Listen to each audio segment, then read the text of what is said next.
চিনি বেশি খেলে কি সত্যি ডায়াবেটিস হয়? জানি না। ডায়াবেটিস হলে আক্রান্ত ব্যক্তিকে প্রথমেই বলা হয় যে চিনিযুক্ত বা মিষ্টি জাতীয় কোনো খাবার খাওয়া যাবে না। আর ঠিক এই কারণেই এমন একটি ধারণাও বেশ প্রচলিত যে ডায়াবেটিস হওয়ার অন্যতম বড় কারণ মিষ্টি জাতীয় খাবার বেশি খাওয়া। কিন্তু এই ধারণা আসলে কতটুকু সত্য, এর উত্তর জানাবো ভিডিওর শেষে। তবে তার আগে কথা বলবো ডায়াবেটিস রোগীর খাদ্যাভ্যাস সম্পর্কে। আমি অতন্দ্রিলা আছি আপনাদের সাথে। ফিরছি ইন্ট্রোর পরে, সাথে থাকুন।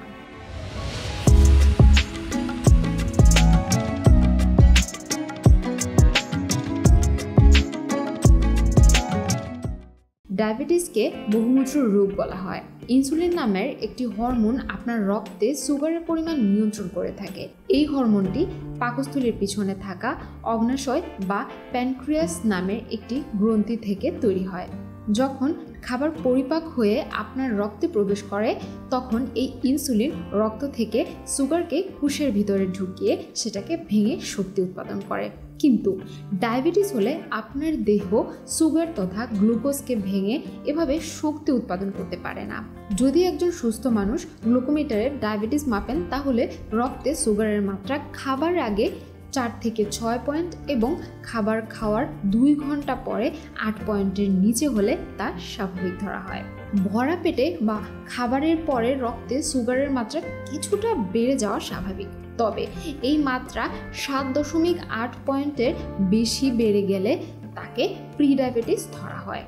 আর 11.1 পয়েন্টের বেশি হলে তা ডায়াবেটিসের মাত্রায় চলে যায়। খালি পেটে আপনার রক্তে সুগারের মাত্রা 5.5 পয়েন্টের আশেপাশে থাকা ভালো। যদি 5.5 থেকে 6.9 পয়েন্টের মধ্যে থাকে এই অবস্থাকে বলে প্রি ডায়াবেটিস। যদি 7 পয়েন্টের উপরে চলে যায় আমরা তাকে ডায়াবেটিস বলি। এটি এমন একটি রোগ যা আমাদের প্রতিদিনের জীবনযাপন ও খাদ্যাভ্যাসের সাথে অনেকাংশে নির্ভরশীল। কিন্তু ডায়াবেটিক ডায়েট মানে এই না যে আপনি আপনার প্রিয় খাবারগুলো থেকে বিরত থাকবেন। ডায়াবেটিস রোগের খাবারের ক্যালোরি, শর্করার ধরন, আমিষ, সবজি আর তেল চর্বির দিকে খেয়াল রাখতে হবে। আসলে ডায়াবেটিসের জন্য আলাদা কোনো ডায়েট নেই, তবে খাবার বাছাই করতে হয় সচেতনভাবে। আপনাকে বুদ্ধিদীপ্তভাবে খাবার বাছাই করে নিতে হবে।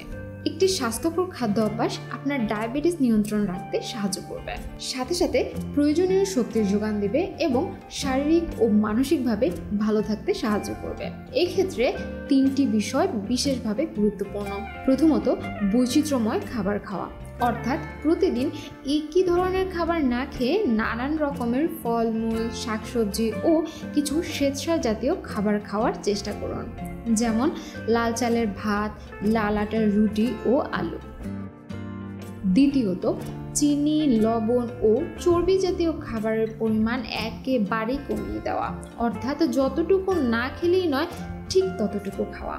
মোট শক্তির 55% থেকে 60% শর্করা থেকে আসতে হবে। এর প্রধান উৎস হতে পারে ভাত, রুটি, ডাল, মাছ, মাংস ও শিম ইত্যাদি। পরিশোধিত শর্করা যেমন চিনি, মধু, ময়দা, গুড়, মিশ্রি, বেকারি তৈরির বিভিন্ন রকম খাদ্যদ্রব্য, পাউরুটি, কেক, বিস্কিট ইত্যাদি ও তেলে ভাজা খাবার যতটা সম্ভব ত্যাগ করতে হবে। তৃতীয়ত, সময়মতো খাবার খাওয়া।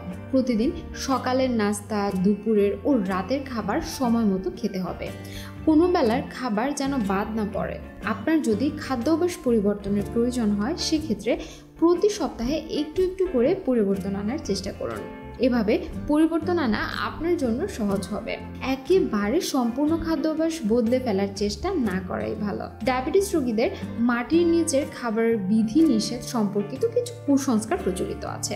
সেক্ষেত্রে জেনে রাখা ভালো, খাদ্যদ্রব্যটি মাটির উপরে বা নিচের তা বিবেচ্য বিষয় নয়। এর ক্যালোরি মান ও আঁশ কতটুকু আছে সেটাই আমাদের কাছে গুরুত্বপূর্ণ।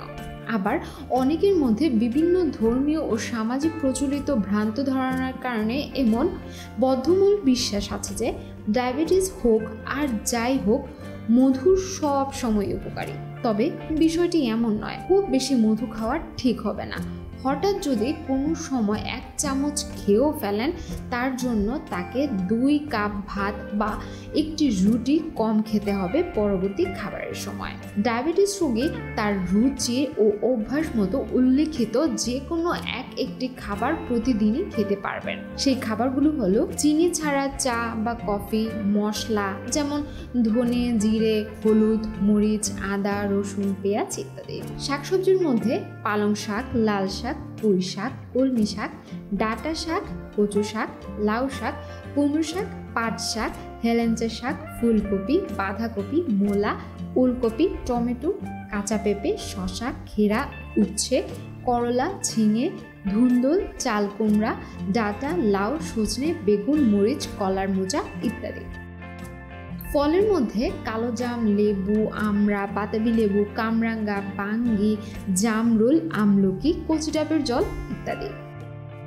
হিসেব মতো নিয়মিত খাওয়া যাবে ছোট একটি আমের অর্ধেক, বড় একটি পাকা পেয়ারা, 6টি লিচু, একটি আতা ফল, মাঝারি সাইজের 3 কোয়া কাঁঠাল, মাঝারি সাইজের একটি কমলা, মাঝারি সাইজের একটি আপেল, মাঝারি সাইজের একটি মালটা, ছোট সাইজের একটি পাকা পেঁপে, অর্ধেক পাকা কলা, 2 চামচ কোরানো নারকেল, মাঝারি সাইজের 6টি মিষ্টি বড়ই, মাঝারি সাইজের 1 টুকরা তরমুজ, আধা কাপ পাকা বেল।